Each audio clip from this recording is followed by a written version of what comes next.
In March of this year, as the stay-at-home orders were going into place, we collectively realized that there was a need for coordination around efforts to close the digital divide.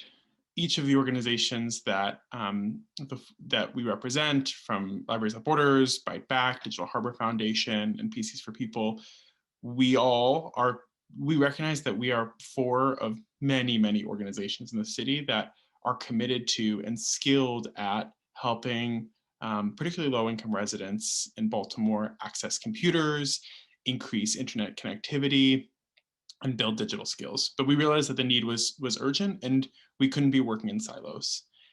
So in March, we came together, really the four of us, and it started off as mostly a project-based initiative. We wanted to collectively increase our capacity to distribute computers.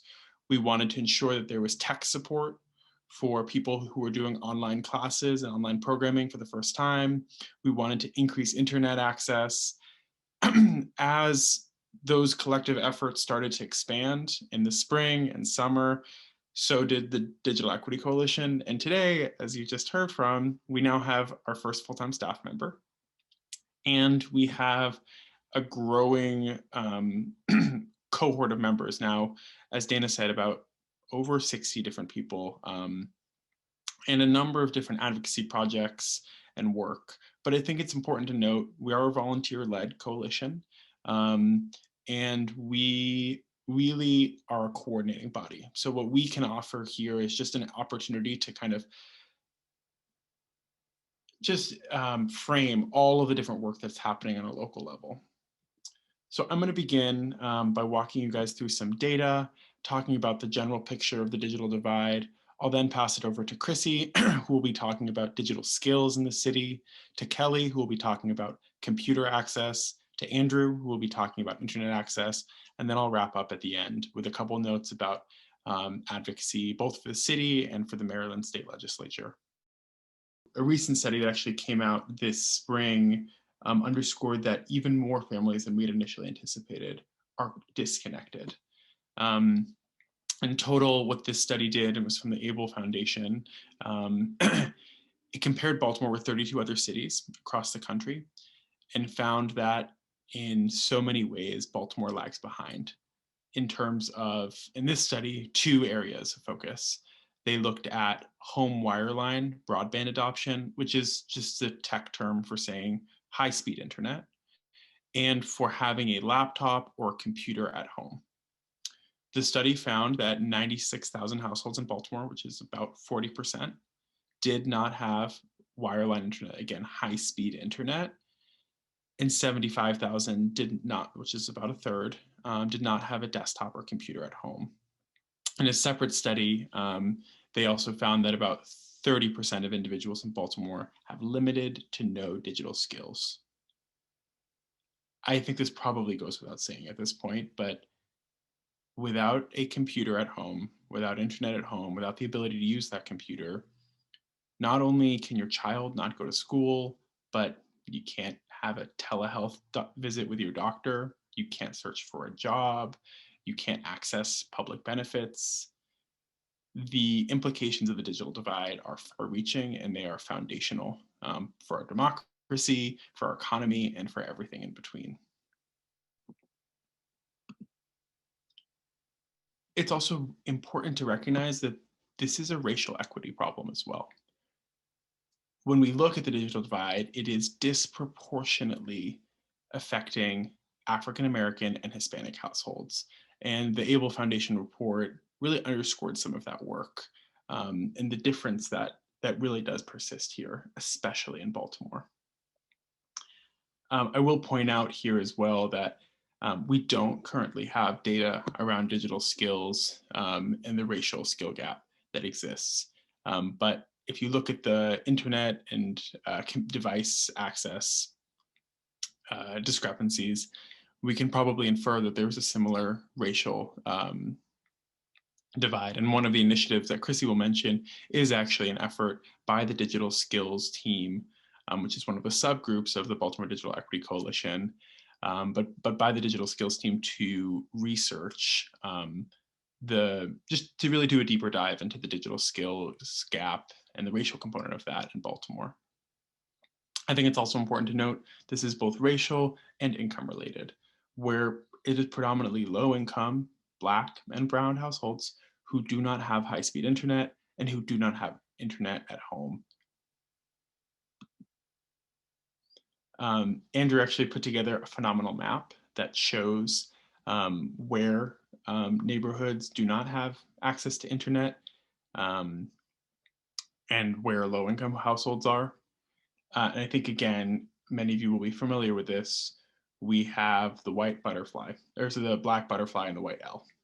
And this is not surprising. It's the same map that tracks on health equity, the same map that tracks on income, that tracks on so many other indicators for healthy, thriving livelihoods in the city of Baltimore.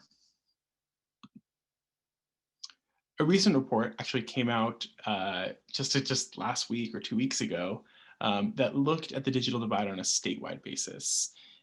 And I think this is really important to underscore because I just want to bring attention to this fact that 2/3 of disconnected Marylanders live in Baltimore City or in metro counties. So again and again, we hear from the Maryland legislature, particularly from certain parties, that the digital divide is a rural problem, which is often, to be frank, code for a white problem. The reality is that it's not true. The digital divide is affecting Baltimore and metro counties more in some respects, in that 2/3 of the total population is in these metro counties. So while the digital divide is absolutely a rural problem, it is also an urban problem. It's also a suburban problem. And we need to be thinking about it holistically and on a statewide basis. Here's some more information. I'm happy to share this all with you later. As I mentioned, the digital divide affects everything from education to employment to mental health. I do just want to underscore a couple key facts here that this existed long before the stay-at-home order, and that many students were unable to complete their homework because they didn't have internet at home. Now, of course, those students are unable to go to school.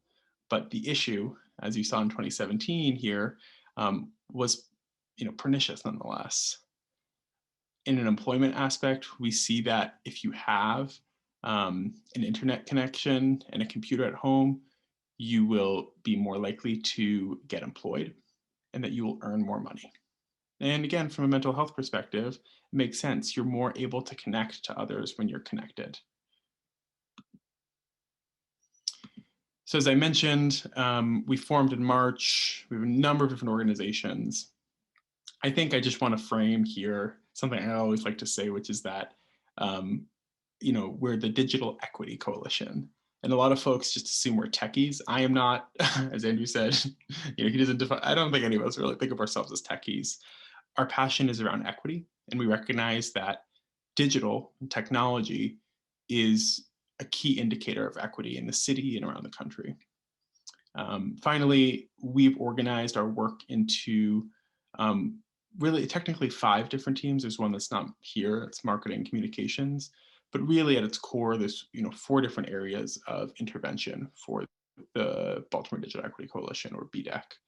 We have a team on devices that Kelly will discuss, a team on internet connectivity, a team on tech support, and myself, who leads the team on advocacy. Here's a fun little map, just to show some of the amazing organizations who participate. I'm sure a lot of them or might be grantees of the Women's Giving Circle. Yeah, it's an incredible coalition. And I think it's important to underscore here that those that are presenting are volunteers and representing a coalition where there are lots of different faces. We're going to go over to Kelly. Thank you, Chrissie. Yeah, the digital skills and tech support team has just been doing some amazing work, and the hotline is really incredible. And we've been hearing nationally that people are looking at that process. So access to devices, we often talk about the digital divide sort of being a 3-legged stool. So if you don't have a computer, there's not much you can do. But of course, if you're not connected to the internet, you can't get online and do what you need to do. And then if you don't have those skills, you have this tool, you don't know what to do with it. But so access to devices is a really key component. We as a team built the following goal. Our goal is really to help ensure that there are affordable, available, and sufficient devices to equitably empower all residents and communities. And specifically, we're targeting historically under-resourced, underserved communities and individuals.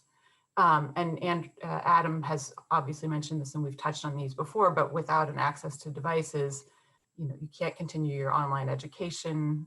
There's a growing learning gap that is happening. It already existed. There was a homework gap that's been studied. It's getting worse. People can't access telehealth. Someone referenced in the chat line, can't even sign up for COVID vaccine. Job seekers can apply for jobs online. There's a lot of talk about the ability of a cell phone and a smartphone to do some things, but there are a lot of limitations to what a cell phone can do, and applying for jobs is a big one. Certainly writing a resume, can't really do that on your cell phone. And then people can't access critical benefits. Chrissie was referencing the older adult population. We've been hearing that you must apply for renewal of housing vouchers and benefits online now. And if you don't have the capacity to do that, you will not get those benefits. Next slide. So we really came together as a team and focused on being able to get out as many computers as possible. And we really focused on collecting old computers to start. This is PCs for People's model, but many, many nonprofits came together to collect donated computers and refurbish them. And so organizations like Andrew's Digital Harbor Foundation and Code in the Schools, I'm trying to think of some of the other, Teacher Democracy, they actually got their staff and volunteers, Baltimore Robotics Club, to collect computers and refurbish them. And through grants and just donations, we've been able to distribute collectively more than 4,000 computers into the community. Much of this was before PCs for People was launched, which was in July. So really an amazing feat. Early on, we collaborated with Baltimore City Public Schools. Our attention was, just because of the emergency and the immediacy, was really started focusing on K-12 students. We've obviously expanded that because, workforce development, adult learners, older adults, there's a whole wide community that needs computers. But we collaborated with Baltimore City Public Schools to start. They've done a really amazing job and actually have been able to distribute 50,000 computers, or largely Chromebooks, over the last 7 months. But there was a gap. We have 80,000 children in our public schools. And so we were stepping in, supporting that area. PCs for People has been working to do that because there's, a 30,000 gap. And we're still getting calls weekly from school saying, we just got a call from Highland Town 215 that 50 of our kids still don't have computers in their home. So this is a really important and vital need. Next slide, please. So as Chrissie stated, we put a policy paper together, and we were requesting of the city and the state some certain things that will help us, we believe, start moving closer to the goal of closing the divide, ensuring that everyone has a computer in their household.